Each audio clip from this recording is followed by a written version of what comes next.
Good day again. This is the third clip and the final one of this short little series of clips talking about Trotskyism, trade unions and Hells Angels. Now I've run completely out of sunlight, so I may have to redo this third clip completely again tomorrow or so on when I have more sunlight. We'll try it like this for the moment. At the end of the second clip I'd described how we were on a balcony playing chess and how Hells Angels were gathering outside and how uni students were starting to throw beer cans down at the Hells Angels, which was an incredibly stupid thing to do. So I persuaded the woman and her boyfriend that we better get out of there. Things were going to turn very nasty quite quickly. We went down the outside entrance and exit just at the point where I saw the Trotskyist who had tried assaulting me in a very incompetent fashion a while back early in the evening, and he had gone over to the Hells Angels and he was pointing at me, and I had a uh-oh moment because I was wearing a t-shirt with Australasian Union of Jewish Students in big letters on it. I'm not Jewish at all, not in the slightest, but at that time I was very social. I had a lot of friends on campus, I attended a lot of clubs, and I got that t-shirt as a freebie. I'm not quite sure what for. Helping out, I think, at some stage or other. I helped out with stalls or something, I'm not quite sure. I got a t-shirt as a freebie, and my motto is never knock back a free t-shirt. So, the Trotskyist was talking with two of the Hells Angels, a little bit apart from the main group of roughly another 28 or so Hells Angels, roughly. And one of the Hells Angels to whom the Trotskyist had been talking looked at me and said, "Hey, come here, Jew boy." I looked at him and I thought, no, there's no way I'm going to go over there.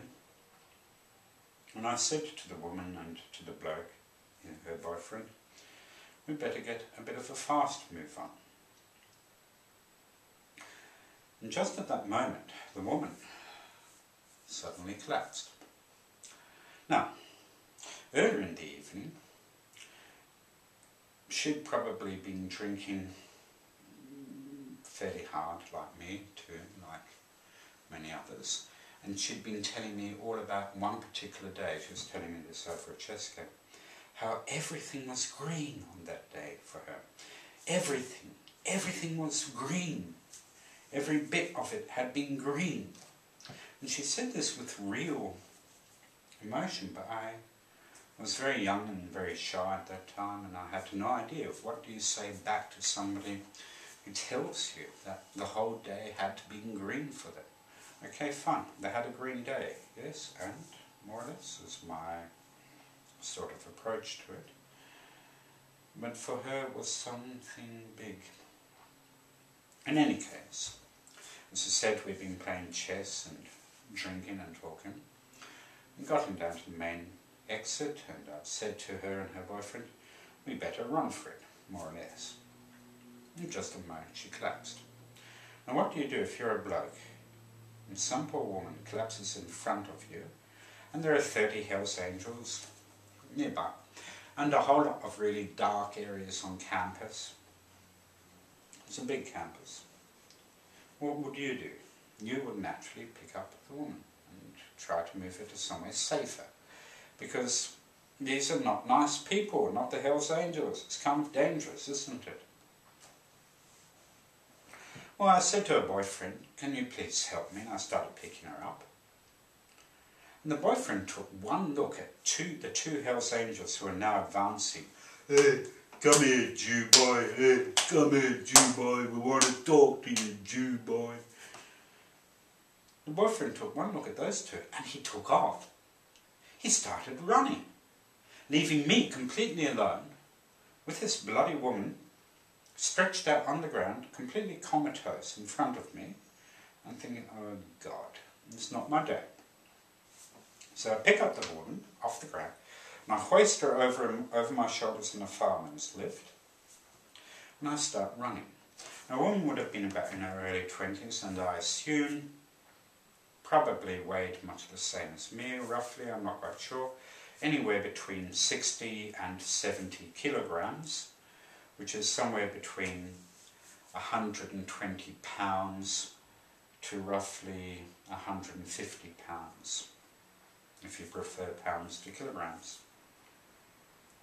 Now, how fast can you run if you have, say, 65 kilograms, say 130 pounds hoisted over your shoulders, and you have roughly 20 Pernod and lime drinks inside of you?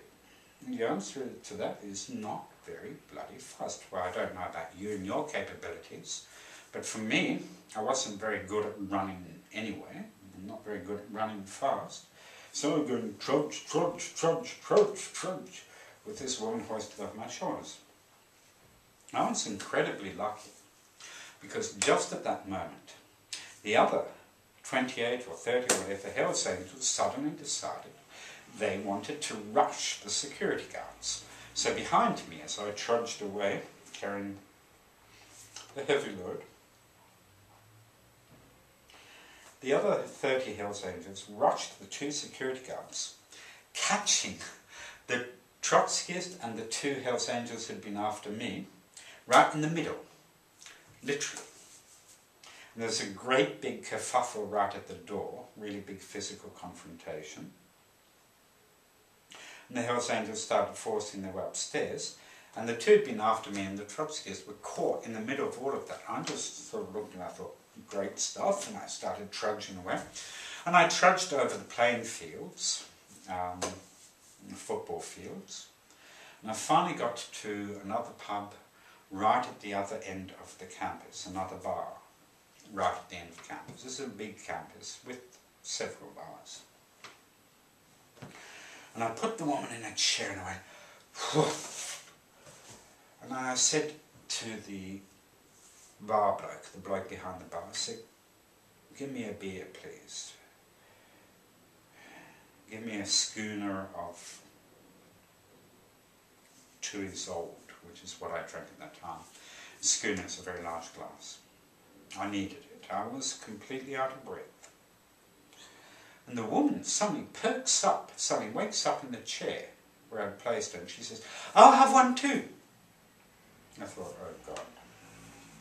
Now I've got to buy her another beer. And then what happens? I'm sitting down there, still trying to catch my breath.